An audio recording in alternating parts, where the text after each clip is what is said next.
We are live now. Welcome to Middle Education. So कैसे हैं मेरे प्यारे स्टूडेंट्स? लो भैया, अब आपके सामने सेकंड पेपर जो कि 7 तारीख को होना है, कक्षा 9वीं की हिंदी विषय का फाइनली प्रश्न पत्र लेकर के आ चुका हूं। एक ही वीडियो में प्रश्न 1 से लेकर के 23 तक के संपूर्ण प्रश्न का उत्तर दूंगा। सो प्लीज वीडियो में एंड तक बने रहना। देखो बेटा, इसका पीडीएफ भी डाउनलोड करने का गोल्डन चांस मिलेगा मिडिल एजुकेशन के द्वारा। सो लिंक डिस्क्रिप्शन बॉक्स में दिया गया है, जाइए टच कीजिए, पीडीएफ को डाउनलोड कीजिए, फिर सभी प्रश्न के उत्तर को देख लेना। एक शॉर्ट वीडियो में 23 के 2300 प्रश्न को अथवा सहित उत्तर प्रोवाइड कराने वाला हूं। देखो बेटा, ये अर्धवार्षिक परीक्षा 2023-24 का प्रश्न पत्र है। सेट नंबर ए 75 नंबर का पेपर रहेगा। समय वही 3 घंटे। यदि मैं निर्देश में बात करता हूं तो कई सारे इंस्ट्रक्शन मौजूद है और मैं यही कहूंगा, instruction is must important in your question paper. देखो, निर्देश को अच्छे से पढ़ना, तभी जाकर के पेपर को सॉल्व कर पाओगे, देन अपने एग्जाम में बेहतर मार्क्स गेन कर सकोगे। प्रश्न क्रमांक 1 कह रहा है, सही विकल्प चुन करके लिखो। पहला नंबर कहता है, कोयल अपने चमकीले गीत क्यों तैरा रही है? तो इसका सही आंसर होगा, इस काले संकट सागर पर मरने हेतु, अर्थात ऑप्शन नंबर बा इज करेक्ट आंसर। हमारा सेकंड नंबर कह रहा है कि कबीर के काव्य का मूल स्वर है, तो इसका सही आंसर होगा समाज सुधारक।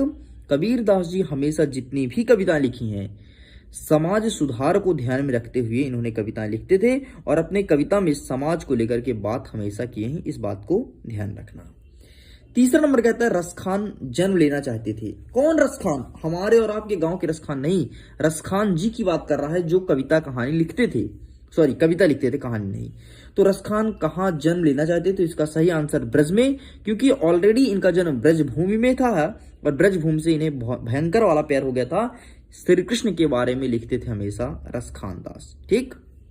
हमारा चौथा नंबर कहता है, गंगा की रेती किससे अंकित है? कई सारे ऑप्शंस, चांदनी से, रंगों से, बालू के सांपों से एंड हरियाली से। तो इसका सही आंसर ऑप्शन नंबर सा बालू के सांपों से हो जाएगा। आगे देखते हैं, 5वां नंबर कहता है, मेघ कैसे आए हैं? कई सारे ऑप्शंस, तो इसका सही आंसर बंठन के निकलते हैं मेघ। ठीक, जिस प्रकार से आप बड़े बंठन के मार्केट जाते हो, ठीक वैसे मेघ भी बंठन के ही निकलते हैं। 6वां नंबर कहता है, खेती में दूर दूर तक क्या फैली हुई है? ऑप्शंस, हरियाली, सूखी घास, बिजली की चमक या कलीमा। तो इसका सही आंसर ऑप्शन नंबर आ हरियाली हो जाएगा। आगे बढ़ते हैं, प्रश्न नंबर 2, रिक्त स्थान की पूर्ति कीजिए। इसमें पहला नंबर कहता है, ईश्वर तो सब श्वासों की डैश डैश में मौजूद है। तो सब श्वासों की श्वासों में मौजूद है। ठीक, तो सब श्वासों की श्वास में मौजूद है, यहां पर आपको श्वास लिखना है। ठीक है। हमारा सेकंड नंबर कहता है, सोने का घड़ा शराब से भरा है तो डैश डैश निंदा ही करेंगे, तो साधु ही निंदा करेंगे। ओके। थर्ड नंबर, पक्ष विपक्ष के कारण सारा संसार डैश डैश पड़ा है, तो किस में पड़ा है? तो भ्रम में पड़ा है। हमारा चौथा नंबर कहता है, मैंने मां से यमराज के घर का डैश डैश पूछा, तो पता पूछा। 5वां नंबर कहता है, सच्चे प्रेमी को जब प्रेमी मिल जाती है तो सब विष डैश डैश हो जाता है, तो सब विष अमृत हो जाता है। 6वां नंबर कहता है, क्या सारे खिलौने काले पहाड़ के डैश डैश दब गए? तो नीचे दब गए। इस प्रकार से इनके आंसर्स को लिखना है। आगे देखते हैं, तीसरा नंबर, सही जोड़ी बनाओ। इसमें पहला नंबर कहता है, आचार्य महावीर प्रसाद द्विवेदी। तो इसका सही आंसर हो जाएगा, सरस्वती पत्रिका के संपादक थे ये। उपन्यास सम्राट मुंशी प्रेमचंद्र जी को कहा जाता है। यात्रा का सजीव चित्रण, तो इसका सही आंसर हो जाएगा यात्रा वृत्तांत। नाटक, तो इसका सही आंसर हो जाएगा कई अंक वाले। फणकेश्वर नाथ रेणु, तो इसका सही आंसर हो जाएगा आंचलिक उपन्यासकार। उल्लू बनाना, तो इसका मतलब होता है मूर्ख बनाना। अर्थात इस प्रकार से ये सभी प्रश्न का उत्तर कंप्लीट कर दो, मतलब 6 नंबर आपके यहां से बन गया। Got it? मैं उम्मीद करता हूं बेटा आप इसका पीडीएफ डाउनलोड कर लिए होंगे। अगर अभी तक इसका पीडीएफ डाउनलोड नहीं किया हो तो लिंक डिस्क्रिप्शन बॉक्स में है, चेकआउट कीजिए, पीडीएफ को डाउनलोड कीजिए। इतना ही नहीं, अगर आप एक एक नंबर के सभी प्रश्न का टेस्ट देना चाहते हैं तो टेस्ट सीरीज आपको मिलेगा टेलीग्राम पे। टेलीग्राम का लिंक वीडियो के डिस्क्रिप्शन बॉक्स में दिया गया है, वहां से जाइए, टेलीग्राम को भी डाउनलोड कर लीजिए। चलो हमारा चौथा नंबर कहता है कि एक वाक्य में उत्तर दीजिए। पहला नंबर कहता है एक मात्रिक छंद का नाम बताओ। तो आपका यहां पर दोहा या चौपाई कुछ भी हो जाएगा, ठीक, जो लिखना लिख देना।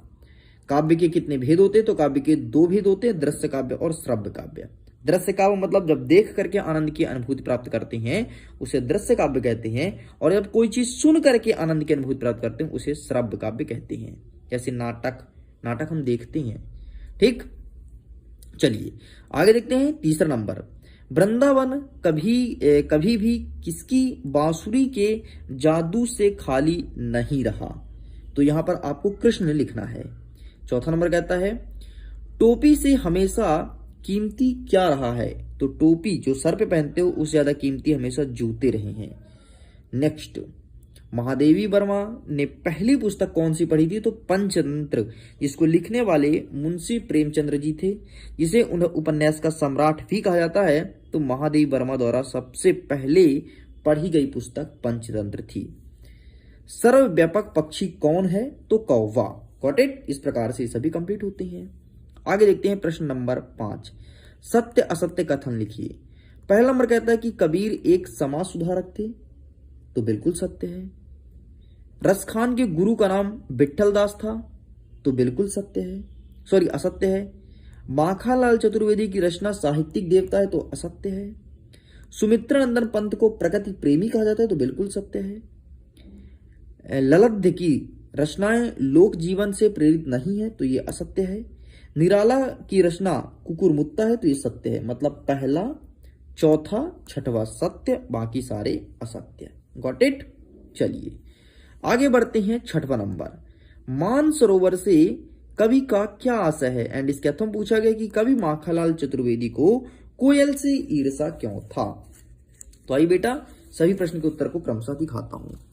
सबसे पहले मान सरोवर का आशय पूछा, तो ये रहा इसका आंसर, ठीक। मान रूपी सरोवर मतलब पवित्र हृदय। Got it. अब कवि माखनलाल चतुर्वेदी, तो ये रहा इसका आंसर। सॉरी ये पूछा है कवि माखनलाल चतुर्वेदी को कोयल से ईर्षा। तो ये रहा कोयल से ईर्षा, इसका भी स्क्रीनशॉट ले लो। चलिए आगे बढ़ते हैं। नेक्स्ट हमारा सातवां नंबर कहता है नई कविता की दो प्रमुख विशेषता लिखिए। नई कविता की दो प्रमुख विशेषता बतानी है। कौन कौन सी विशेषताएं हो सकती है?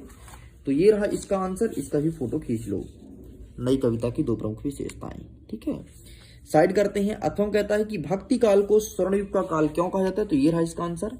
प्लीज आप इसका भी फोटो खींच लीजिए। चलिए साइड करते हैं। 8वां नंबर, अरहर और सनई के खेत कवि को कैसे दिखाई देते हैं? ये प्रश्न पूछा गया है, ठीक। तो ये रहा इसका आंसर भाई साहब। अरहर और सनई का खेत कैसा दिखाई देता है? तो ये रहा, जैसा भी दिखाई देता हो यहाँ पे लिखा गया है। आगे देखते हैं। अथवा कहता है कि छायावाद की दो प्रमुख विशेषता को लिखिए। छायावाद की विशेषताएं कौन कौन सी होती है? तो ये रहा छायावाद की दो प्रमुख विशेषता। Please take a screenshot. Got it. आगे बढ़ते हैं। 9वां नंबर, भक्ति काल के दो कवि एवं प्रत्येक की दो दो रचनाएं लिखिए। भक्ति काल के दो कवि और दो दो रचना बताना है। तो ये रहा भाई साहब भक्ति काल के दो कवि और दो दो रचनाएं। चलिए साइड करते हैं। नेक्स्ट अथवा कहता है कि कवि रसखान के भाव सौंदर्य की दो विशेषता लिखिए। रसखान के भाव सौंदर्य को बताना है। तो ये रहा भाई साहब कवि रसखान के भाव सौंदर्य, ठीक। ये चलिए साइड करते हैं। नेक्स्ट हमारा 10वां नंबर कहता है दोहा की परिभाषा उदाहरण सहित लिखिए। दोहा की परिभाषा आपको बताना है और वो भी विथ एग्जाम्पल। तो ये रहा भाई साहब आपका दोहा, ये, ठीक। देख लो इसका एग्जाम्पल देखो। रही मन पानी राखिए बिन पानी सब सून, पानी गए न उबरे मोती मानुष चून। अथवा कहता है कि उत्प्रेक्षा अलंकार का परिभाषा आपको उदाहरण सहित बताना है। तो ये रहा आपके सामने उत्प्रेक्षा अलंकार। Got it. तो प्लीज टेक अ स्क्रीनशॉट। चलिए साइड करते हैं। 11वां नंबर, निबंध लेखन की कोई दो विशेषता बताइए। मतलब निबंध लिखने का कौन कौन सा तरीका हो सकता है ये हमें बताना है। तो ये रहा आपके सामने निबंध लेखन की दो विशेषता। चलिए साइड करते हैं। अथवा में गद्य की प्रमुख विधाओं का नाम लिखो। गद्य की प्रमुख विधा कौन कौन सी हो सकती है? तो ये रहा आपके सामने गद्य की प्रमुख विधा। निबंध, कहानी, नाटक, एकांकी, उपन्यास, ये सब गद्य की विधा है। 12 नंबर कहता है बाढ़ पीड़ितों की मदद हेतु हर नाव पर क्या क्या होना आवश्यक है। बाढ़ पीड़ित की मदद हेतु हर नाव पर क्या क्या होना आवश्यक है, ये चीज पूछा गया है। तो ये रहा आपके सामने आंसर, तो please take a screenshot. Got it. Side करते हैं। नेक्स्ट कहता है हथकड़ी को गहना क्यों कहा गया है, ये प्रश्न पूछा गया है, तो इसका भी आंसर दिखा देता हूं। देखो बेटा, एक एक प्रश्न का उत्तर दूंगा, पीडीएफ को डाउनलोड कर लो, प्रश्न का उत्तर आपको यहां पर मिल जाएगा। तो ये रहा हथकड़ी को गहना क्यों कहा गया है, इसका भी फोटो खींच लो। चलो आगे बढ़ते हैं। नेक्स्ट हमारा 13वां नंबर कह रहा है लता ने बादल रूपी मेहमानों को किस तरह देखा और क्यों, ये प्रश्न पूछा गया है। तो ये रहा भाई साहब, लता ने उसको ऐसा क्यों देखा था बादल रूपी मेहमानों को, तो ये रहा इसका उत्तर, इसका फोटो लो और इसके बाद ये रहा उत्तर। ठीक, ये चलिए साइड करते हैं। नेक्स्ट अथवा कहता है कि महाकाव्य और खंड काव्य में दो अंतर बताइए। तो महाकाव्य और खंड काव्य में अंतर, ये रहा आपके सामने अंतर। ठीक, ये प्लीज टेक अ स्क्रीनशॉट। चलिए आगे बढ़ते हैं। नेक्स्ट ये रहा, इसका भी फोटो खींच लो। चलिए साइड करते हैं। नेक्स्ट 14 नंबर कहता है कि अनुप्रास अलंकार की परिभाषा उदाहरण सहित लिखिए। अनुप्रास अलंकार, इसका भी आंसर आपको सामने प्रेजेंट कर देता हूं। ठीक, ये रहा आपके सामने, जहां किसी शब्द की पुनरावृत्ति बार बार होती है वहां अनुप्रास अलंकार कहलाता है। ये रहा, ठीक है। उदाहरण देखो, चारु चंद्र की चंचल किरणें खेल रही थी जल थल में, स्वच्छ चांदनी बिछी हुई है अवनी और अंबर तल में। आगे अथर्वम कहता है कि रस किसे कहते हैं, रस के अंगों का नाम लिखो। रस किसे कहते हैं, रस के अंगों का नाम लिखो। तो ये रहा आपके सामने, रस किसे कहते हैं और इसके अंग। ठीक, ये जब किसी काव्य को पढ़ने सुनने देखने जो आनंद की अनुभूति प्राप्त होती है उसे रस कहते हैं। और अस्थायी भाव, विभाव, अनुभव, संचारी भाव। Got it. आगे बढ़ते हैं। नेक्स्ट हमारा कहता है प्रेमचंद्र की साहित्य की दो विशेषताएं लिखो। प्रेमचंद्र के साहित्य की दो विशेषताएं, तो ये रहा भाई साहब इसके साहित्य की विशेषता। ठीक, प्रेमचंद्र की, ये लो फोटो खींचो, ये।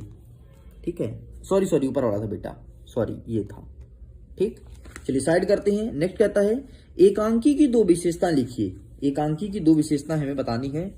तो ये रहा एकांकी की दो विशेषता, प्लीज इसका फोटो खींच लो। चलिए आगे बढ़ते हैं। नेक्स्ट 16 नंबर, छोटी बच्ची को बैलों के प्रति प्रेम क्यों उमड़ आया। छोटी बच्ची को बैलों के प्रति प्रेम क्यों उमड़ आया, तो ये रहा इसका आंसर, इसका भी फोटो खींच लो। ठीक है जी, ये रहा। चलिए आगे बढ़ते हैं। नेक्स्ट अथवा कहता है मुहावरे एवं लोकोक्तियों में अंतर बताओ। मुहावरे और लोकोक्तियों में अंतर बताना है। तो ये रहा आपके सामने मुहावरे और लोकोक्तियों में अंतर, ये रहा एंड ये रहा। Got it. आगे बढ़ते हैं। नेक्स्ट 17 नंबर कहता है ब्रज भूमि के प्रति कवि का प्रेम किन किन रूपों में अभिव्यक्त होता है। तो आइए इसका आंसर दिखा देते हैं। फिर अथवा कहता है मूक प्राणी मनुष्य से कम संवेदनशील नहीं होते, पाठ के आधार पर स्पष्ट कीजिए। तो इसका आंसर बेटा अवेलेबल नहीं है, तो आपको स्वयं फाइंड करना है। ठीक है, दोनों का। आगे देखते हैं 18 नंबर। 18 नंबर क्या कह रहा है, ये रहा। 18 नंबर कहता है निम्नलिखित अपठित गद्यांश को पढ़ करके नीचे दिए गए प्रश्नों को उत्तर देना है। यह अपठित गद्यांश कहीं ना कहीं प्रदूषण के बारे में लिखा है, और यदि मैं प्रदूषण के अंदर जाऊं तो ध्वनि प्रदूषण के बारे में पूरा गद्यांश लिखा गया है। देख लो, भारत में ध्वनि प्रदूषण को दैनिक जीवन का एक हिस्सा माना जाता है, और एक बड़ी सीमा तक हमने इसके साथ कहने के अभ्यस्त भी हो चुके हैं। इसलिए भारत में ध्वनि प्रदूषण नहीं, यहाँ पर होगा ध्वनि। इसलिए भारत में ध्वनि प्रदूषण के विरुद्ध सामाजिक चेतना का अभाव 40 डेसिमल से अधिक की ध्वनि को शोर मानी जाती है, जबकि दिल्ली, कोलकाता, मुंबई जैसे महानगरों में ध्वनि को स्टार 90 डेसिमल से अधिक उल्लेखनीय है। मुंबई विश्व का तीसरा सबसे अधिक शोर वाला शहर है, और भारत में ध्वनि प्रदूषण के विरुद्ध व्यापक और प्रभावी कानून की महती आवश्यकता है। हमारा पहला नंबर कहता है गद्यांश का शीर्षक क्या होगा, तो ध्वनि प्रदूषण। ध्वनि प्रदूषण क्या है, तो सिंपल सा 40 डेसिमल से अधिक के ध्वनि को ध्वनि प्रदूषण कहा जाता है। और उपयुक्त गद्यांश का सारांश, मतलब जो आपने पढ़ा, जो आपको समझ में आया, वो चीज आपको लिखना है। लेकिन फिर भी बहुत सारे बच्चों के मन में डाउट होगा कि सर एक बार प्रश्न का उत्तर दिखा दे तो मजा आ जाता। एंड फाइनली मैंने इसके उत्तर को बहुत ढूंढा और मुझे जाकर के मिला है क्वेश्चन बैंक में। तो ये प्रश्न क्वेश्चन बैंक से उठाया गया है, ये देख सकते हैं क्वेश्चन बैंक में आपको 4th नंबर का ये पूरा और ये रहा इसका उत्तर। तो उत्तर का फोटो खींच लो। चलो बेटा आगे बढ़ते हैं। अथवा कहता है निम्नलिखित अपठित काव्यांश को पढ़ करके नीचे दिए गए प्रश्न का उत्तर देना है। काव्यांश को पढ़ लो। कल जो हमारी सभ्यता पर हंसे थे अज्ञान से, आज लज्जित हो रहे हैं अधिक अनुसंधान से। वाह।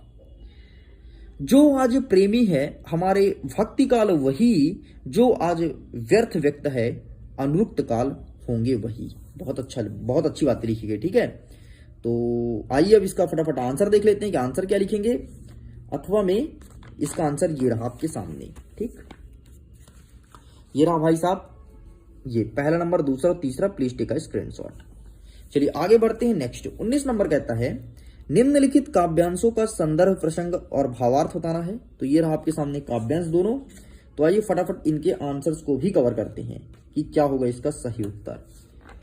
तो पहला नंबर जो पूछा है ऊपर वाला प्रेमी वाला, तो ये रहा प्रेमी का उत्तर। तो प्लीज टेक अ स्क्रीनशॉट, संदर्भ, प्रसंग और व्याख्या है। ठीक है, आगे कहता है अथवा में। अथवा में कहता है कि गद्यांश को पढ़ करके उसको उत्तर बताना है। तो हम संस्कृति अस्मिता की बात करती, ये सब कुछ लिखा गया है। ठीक है, तो इसका आंसर हम आपको दिखा देते हैं कि इसका सही आंसर क्या हो जाएगा। तो इसका आंसर आपको मिलेगा पेज नंबर 25 में। 1 सेकंड मैं ओपन कर लेता हूँ। ये रहा ये। ठीक, पूरा सेम यही दिया गया है। एंड ये लिखो इसका संदर्भ, प्रसंग और व्याख्यान। ठीक है, व्याख्यान इतना लिख के कंप्लीट करना है बस।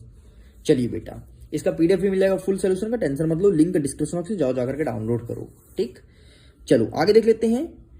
20वां नंबर, महादेवी वर्मा की भाषा शैली और विशेषता बतानी है। Mahadevi Verma is must important in your exam. And finally पिछले 4 सालों से कई बार पूछा है और इस बार भी देखने को मिला है। देख लो, ये रहा इसका उत्तर। साइड करते हैं।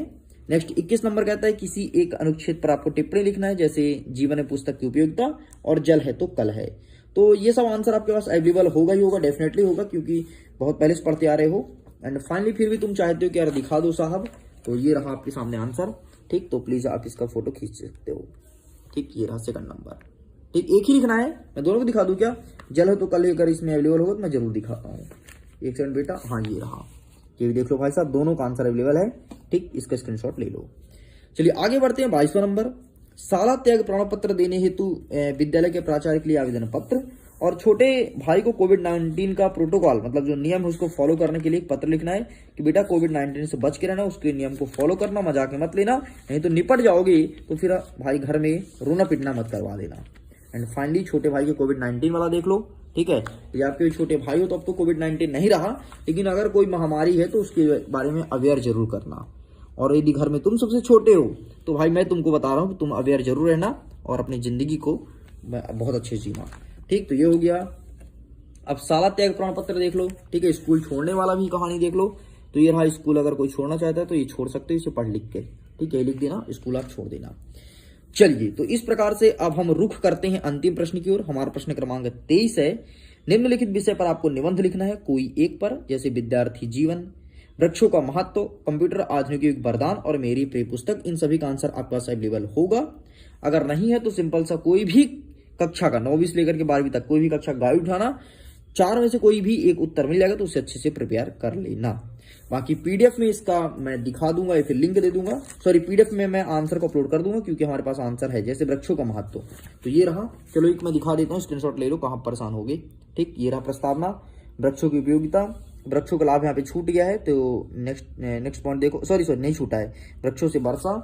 ठीक, ये लिखा है और ये पूरा लाभ गिना दिया, कौन कौन से लाभ होते हैं, पूरे पॉइंट यहाँ पर मेंशन है। और ये रहा अंतिम उपसंहार।